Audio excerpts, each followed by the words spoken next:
Один чеченец во время драки убил человека и переехал в другую страну, скрываясь от родственников убитого. И вот однажды, находясь дома, он попросил свою жену приготовить ему воду для омовений, на что жена ему предложила: «У нас такая теплая погода, может, ты это сделаешь во дворе?» На улице как раз были сумерки, темнело.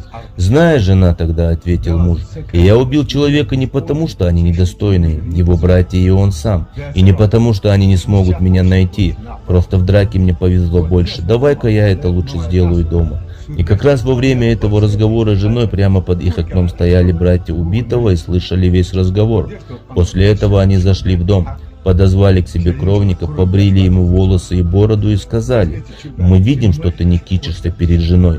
С этого дня ты будешь нам братом вместо нашего убитого брата, и ты можешь возвращаться домой и жить у себя в деревне». Тем не менее, он переехал в другую деревню, чтобы не попадаться им на глаза.